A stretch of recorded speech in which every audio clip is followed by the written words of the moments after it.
And guess what? The final margin was 3 points, and we're off, and it's a King's Gambit. Love it. I love this choice of opening already. It has given Magnus a very big advantage. He's in a pawn up with a great attacking situation, and I think Andrew Tang kind of he just pre-moved into this, so that this has worked fantastically well. The extra pawn is an extra central pawn as well, and you can attack on the f-file. So a very crafty opening choice that's there, Robert. And Andrew, he used the pin on the c-file before. He could have taken the d4 pawn, so he had the right idea, wrong execution, and now Magnus remains a pawn to the good. This looks fantastic for him, and there's too much pressure going on. The e-file, the queen on e6 is loose, the knight on d5 will be hanging if you take on e5, and the rook takes back, hitting the queen and the knight beside it. So this looks like a winning advantage for Magnus on the clock and on the board. And you know what I like best? Magnus is singing. Can we just unmute Magnus and hear what he's singing? And me and Robert can just chill out and just hear the great karaoke star in his own environment. That's what I'd like to see. He's got his headphones on, he's tuned in, and he's getting into the vibe here. Well, we might have to wait for that, but this is something Hikaru does. I mean, is Magnus getting tricks from Hikaru? Getting his singing voice out, Robert? Do we think? Do we know if Magnus, can sing a little bit? I mean, he does so many things at a top level. He's the #1 rated chess player. He was the #1 in fantasy football, soccer. I mean, fantasy football is a very American thing, so let's call it soccer just for ease. But he was #1 in the world in that too, so maybe he's secretly a great singer. Come on, I mean, it's a bit sickening. He's good. He's just too good at everything. He's got to give other people a chance, right? I mean, you can be world champion at chess, but you're not allowed to be good at everything. So I'm going to say he's a terrible singer, just to make myself feel better. Well, he has a great position right now, so whether his singing is good or not doesn't seem to be that important. And knight d1, that turned it around because the queen and the rook are both under attack. And you can see on Magnus's face, he's like, ooh, what was I thinking there? Yeah, a little bit of overconfidence there, and that has given Andrew a good, decent position. He's the exchange up. 5-second lead on the clock, though, for Magnus, and Magnus' position is quite, well, I was going to say quite solid, but now Andrew has broken through on f7, so really good fight back from Andrew. Oh, what a find, though, by Magnus. He sacked his queen temporarily, and look at the clock. Magnus is up over 10 seconds. He should just flag his opponent. Yes, he's got to. I mean, Andrew's going to try flagging him enough times in this, and not easy to flag, though. Okay. Oh, look at that. Andrew. No. That was, sorry, I got Magnus. That wrong. He did flag him. he stole his rook because Andrew felt like he had a pre-move every turn. Magnus brought his rook back. Magnus was actually going for a draw there. If the rooks were traded, it would have been a draw. So it's interesting to note that Magnus, maybe not trying to shamelessly flag his opponent. You have to go for the dirty flag. But he was able to get the job done because of his lead on the clock. He was, and he's played the King's Gambit again. This time Andrew was expecting it, and we've got a pretty standard position in the King's Gambit when you win your pawn back. White has the extra central pawn. Lots of pieces remain on the board. I love what the white knights are doing here, jumping straight in. But, okay, the computer really liking the two bishops here. And there goes one pawn. So the King's Gambit, this is Magnus's secret weapon so far. Yeah, Bobby Fischer used to love himself a good King's Gambit, and another world champion. Decades later, Magnus Carlsen says, I'll do the same. We know he's no longer world champion. Danya also was like, wait, former world champion Magnus Carlsen. It's so easy to forget. But, he just forgot that his bishop could be captured, so he didn't win the exchange. And did you see his reaction there? Wow, that was just, that was a big mistake. You can't make too many mistakes like that. And even though you say Magnus is not the world champion, he's won the queen back there, it's all a bit messy. He's kind of like the world champion in our hearts, isn't he? He's the strongest player. I think he might, isn't he still Rapid world champion or Blitz world champion? He's world champion at something. I fail to believe he's not. And the reason why you didn't remember which one is because the answer is both, and he also just won this third game in a row. So he can't stop, won't stop winning. Yeah, of course Ding is the world champion, we know this, and a very well-deserved world champion he is, but kind of due to Magnus not taking part, isn't it, as well? I'd love to see Ding play Magnus at a future moment. Hopefully that will happen. But Magnus is the speed world champion. Okay, so he's got a nice lead, a massive lead. Is there any way that Andrew can come back from this? Yes, definitely. Like in the overall match, I definitely believe you that. Hesitated.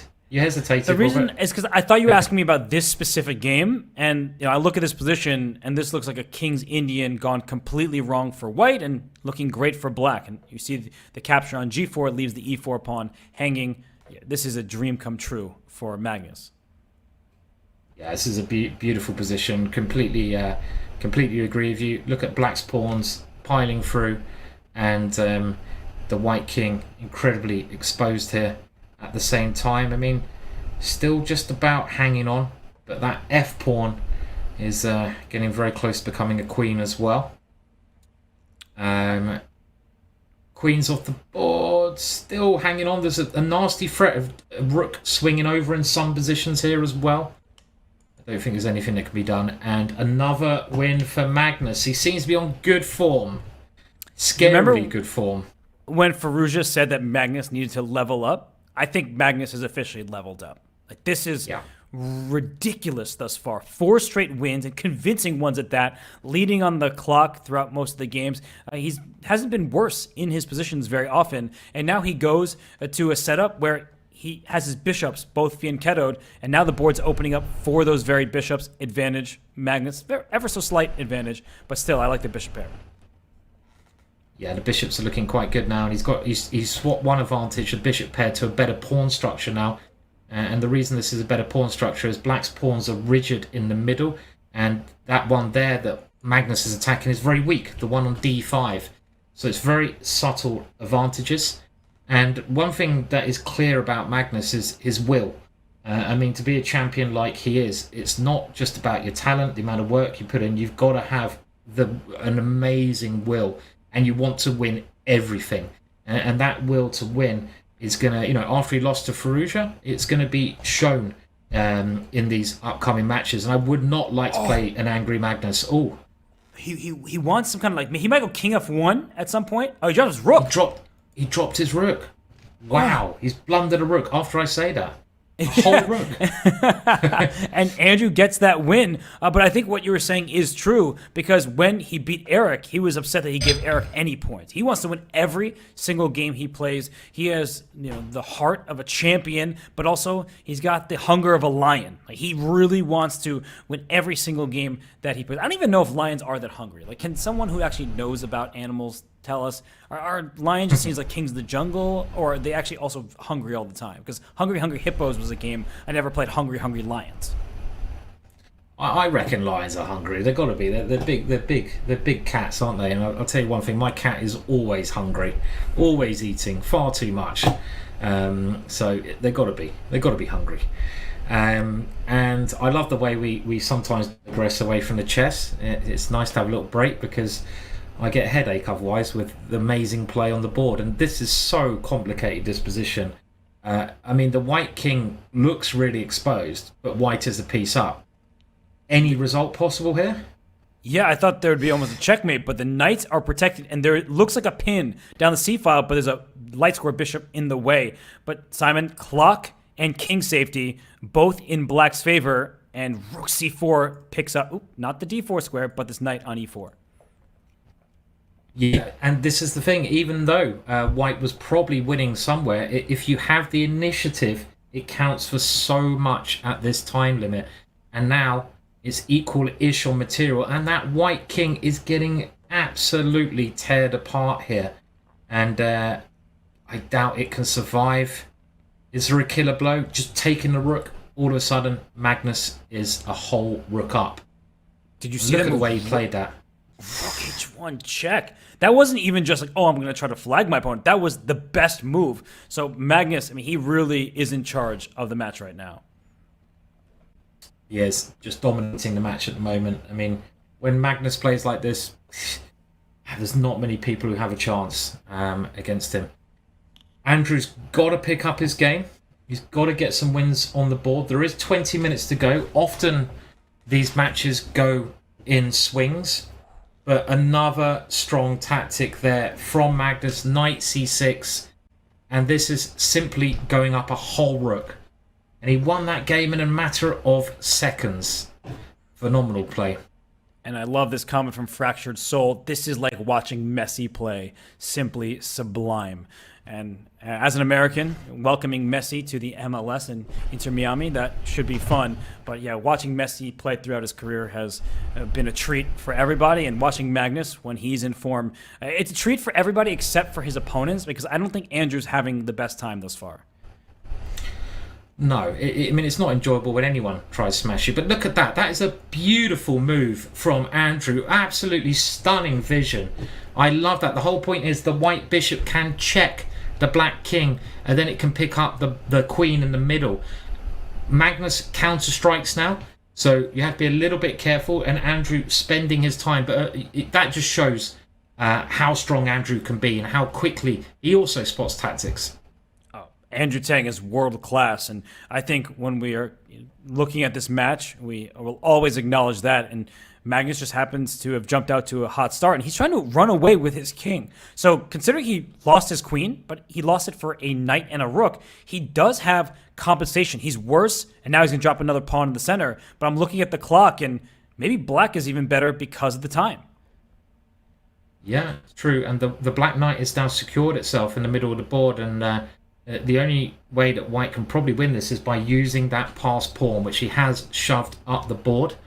But the clock will be important. If it was anyone else, I'd be backing black, but Andrew is pretty well known for his speed, and that should secure the game. Nice. That was a brilliant win from Andrew.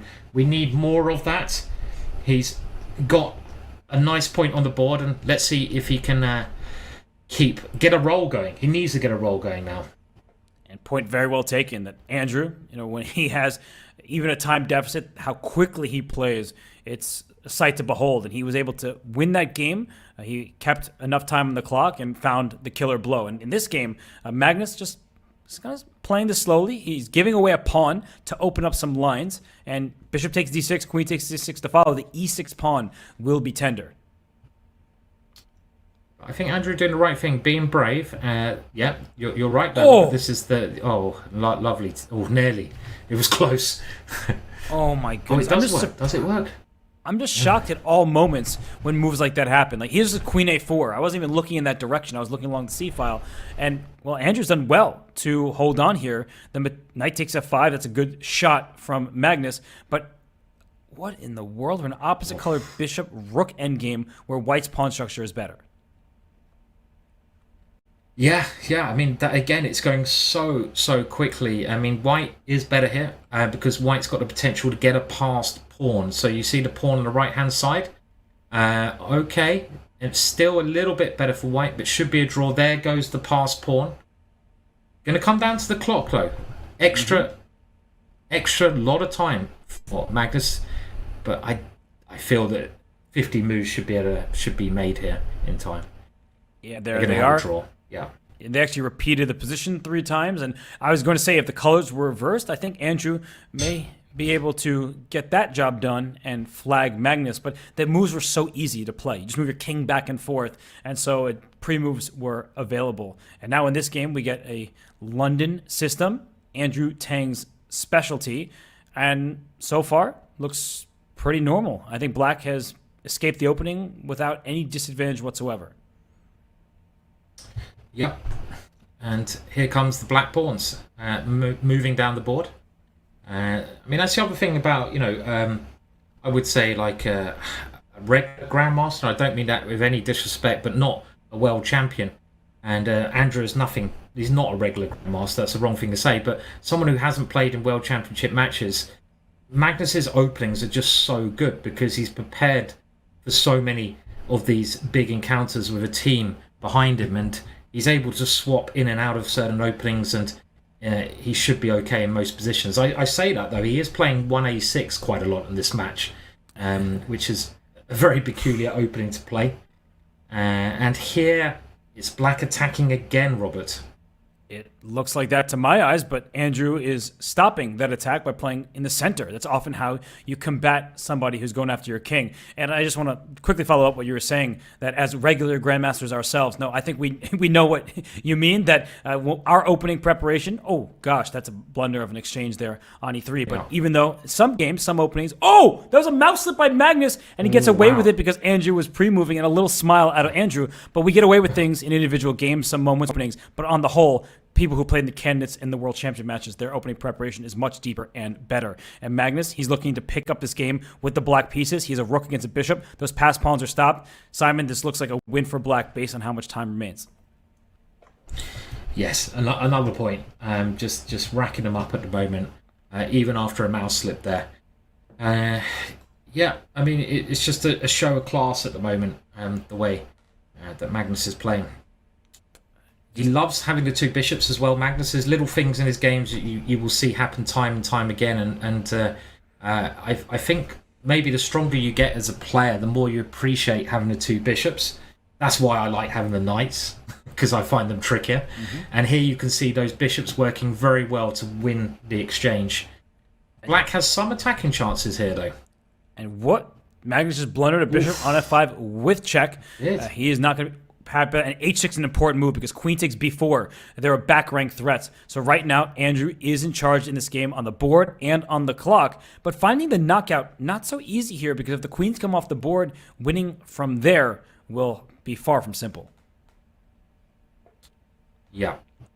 You've got to win this one. The white king, very weak. Get your dark square bishop in. Maybe g6 as a move here, or g5. That would be quite... maybe it doesn't work so well now, getting on the dark squares. I agree with what you said about keeping the queens on. When you've got the knight and bishop versus the rook, you want to keep the queens on the board, generally, because they're great attackers. And I think now it will be Magnus resigning, and he does, because the queen was about to check white's king, and it's just too exposed there. And we got a just resign from Simon, and you were spot on. Simon says, and it happens. And this kind of position, I feel like, is nice in Bullet, the one we're seeing from the white side here. A7 just dropped, so Magnus didn't take care of his A-pawn, and now it's off the board, and the advantage very heavily in Andrew Tang's favor in this game. It is, but look at that A-file. I mean... Oh, straight in with a tactic. Does that work, or is it bluff? Another thing I've noticed is that Magnus does bluff occasionally. You know, when things go a little bit wrong, he will play a quick move, confidence, and because he's Magnus Carlsen, his opponents won't always, capitalize on that. Yeah, you believe the former world champion and the #1 rated player in the world for such a long time now. I believe that Andrew will win this game, as he is 2 knights for a rook in the position. He's about to gobble up the queenside pawn, and now his passer just runs. There's still a chance. I mean, it's not all over. It's 7.5 to 3.5. There's 12 minutes left. Andrew is now getting into a bit of a rhythm. He's playing really well just to get points on the board against this horrendously strong player. And if he wins this one, well, it's still doable, still possible. He needs to win this one because Magnus is trying to catch up on the clock. But finally, the rook's under attack, the g6 pawn, the b6 pawn is passed. So that was a resignation. Andrew gets it. It's a 3-point deficit now. And Magnus, it shows that, hey, there are times where he missteps. And Andrew was able to scoop up that bishop on f5 with check and then win the game. Yep, important win there. He's getting a bit more into the match now, Andrew. His confidence is growing, and you need to have that. In this one, we see Magnus playing with a knight instead of the bishop, but he has a nice compact pawn structure, no weaknesses in white's position, and maybe black's pawns are even a little bit overextended.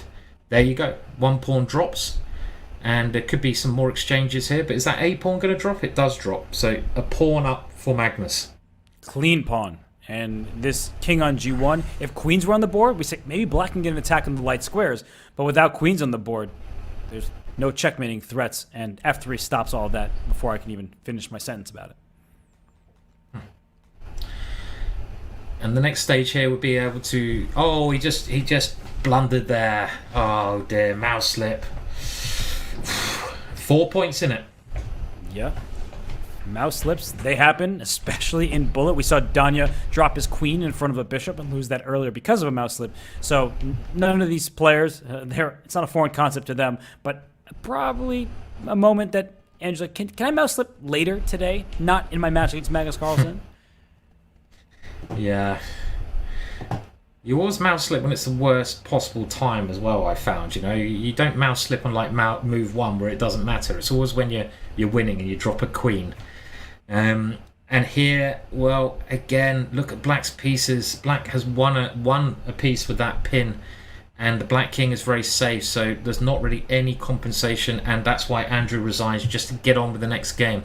I love the use of the King's Gambit. I play the King. I'm one of the only Grandmasters who still plays it. You mentioned Bobby Fischer playing the King's Gambit. I think the most famous world champion was Boris Spassky. He won every single game he played in the King's Gambit. Played it against great players. And you can play these openings still, even at the top level. Yeah, I mean, Magnus and Hikaru also, he dabbles with the King's Gambit and played it for a long time, but this is terrible. This is why you don't play the King's Gambit, is because your king is still in the center, and Black is happily up a pawn, and you could probably just start taking things, and the knight on e4 is in trouble. This is just game over. It should be, yeah. Bishop g6, a class move. Yeah, it is game over, Robert, you're right. And a nice little touch there at the end. Really good play from Andrew. He's spotting the tactics there very quickly. It's now a clean exchange with the safer king, and Magnus, he shouldn't resign. And he's taking a drink of water. He'll probably let his time elapse. Look at how much time is left in this match. 8 minutes, and now about to be 40 seconds. He did resign. Wow, as soon as I said that he resigned, he could have let that time go. He is super confident, Robert. You know, I mean, he just wants to win more games. He's confident in his ability. He's thinking, I don't need to do any of these tactics. I'm just going to win more games. And I want to know what he's singing. At least we've got a question for the interview, right? What music is he listening to? And what's he singing? Anyone got any predictions in the chat? Oh, what will Magnus say he's listening to? You know you're asking for it, Simon, by getting the chat involved about what he's listening to. We're going to get some funny answers. Yeah. But I am actually curious. Different. We heard Bortnick say he likes to listen to rock music and just different, whatever he's vibing to at the moment.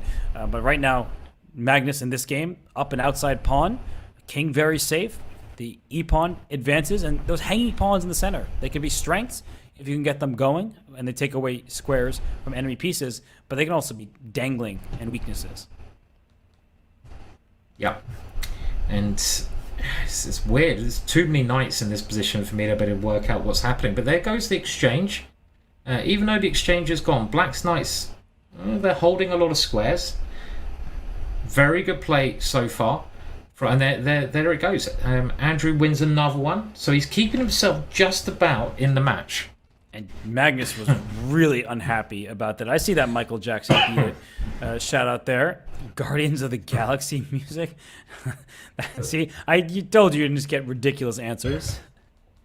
Yeah, I know. I was asking for it, as you said there, Robert, a little bit too much, wasn't I? So I was setting myself up. Barbie girl, I've seen... He's listening to Hikaru's stream. That's a really good answer by Fi-D. Okay, we see him in this game using tactics a little bit more. Just to run the clock down. Now, there's 6 minutes 46. And the score is 3 in it. So, okay, Andrew needs to win a game or two to make this interesting. And no more. I love this opening. Yeah, no more. This. I would say no more King's Gambit, but he sacked a piece. This is your style. This is actually supposed to be pretty good for White, and I was thinking, why did in the previous match this wasn't tried out? Because G6 is a little mistake. A3 actually sets up G6 and the sacrifice. It's kind of a very weird delayed Halloween Gambit idea, and now it's equal material, and there's a big check with the knight misplacing Black's king, but this also looks like a decent way to play. Black's pawns are horribly distorted here. But I also love what Magnus did there. He just lost the advantage by his follow-up decisions. But instead of going for checkmate or a check that might not have amounted to much, he just ruined his opponent's pawn structure. But Andrew now, if you push this pawn to c3, then the queen comes into a2, and you're just going for checkmate. Queen A2 is still a great move. The C2 pawn is loose. This looks resignable. Yeah, this is a chance, and it's only going to be 2 points in it. This is where, even if you are Magnus Carlsen, you start to get a little bit nervous. You don't want to lose this big lead. And you can see, I think he swore a little bit there. He's letting his time go down. He's readjusting. Andrew has a chance. He's back in the match. There's 5 minutes to go. Remember, you need to win by 2 points. And if Andrew takes the next one, well, it's game on. He'll be cutting it to 1. And now you see no more 1A6. He probably going to stop playing the King's Gambit going forward. Magnus is now like, this is getting too close for comfort. Now I need to give my full focus and play more mainline stuff. And I don't think Andrew knows this line nearly as well as Magnus does. No, it's very hard to know the lines as well as, Magnus, who has this team of workers. And this is a very interesting idea. And if black can stop white from castling, it could be a disaster. And yeah, he puts pressure on that knight, so if white castles, he captures it. And now white can't castle. So white's king is walking a tightrope. But what happened there? Whoa. Did Magnus blunder a piece? I think yes. he just lost a piece. His knight was under attack. The piece of b4, was under attack and just didn't move it. That was strange. Look at his face, Robert. Oh, if Andrew can keep this together, which, oh no, it's getting messy. Rook b1. Oh, he's fought back into the match. White is completely tied up here. Wow. This is a big, big game, Robert, I feel. It is, yeah, because if Andrew won, it would be a 1-point match. But now Magnus, he's head bobbing. He's trading pieces if he wants to. He's also up over 20 seconds.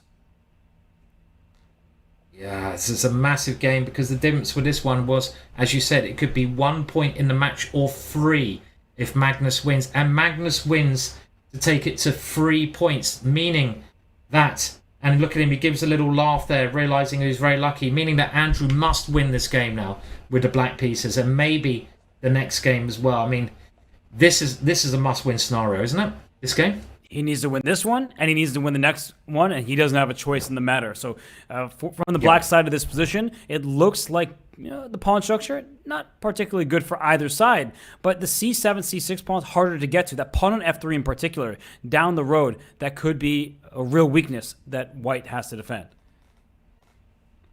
Yeah, and I love what black's done with the knight there. The knight finding a great square. Rook takes knight as a threat. So Magnus sacrifices first here. And black has chances in this one. Chances to get that important win, which he must win. Yes, but the f-file, that's going to give black a lot of the action there. With the knight on d3, that is one of the best placed pieces you could possibly ask for. Yeah, and those 2 pawns also, Robert, they're coming through the board, aren't they? I mean, 2 connected pass pawns, very scary here. And the rook now has to give way to the h-pawn with... Okay, maybe that could have been played better. Yeah, what a find, though. King g6, but now knight f4 kicks the king away. h7 falls, and... Uh-oh, it looks like mate. Knight e6, rook e7.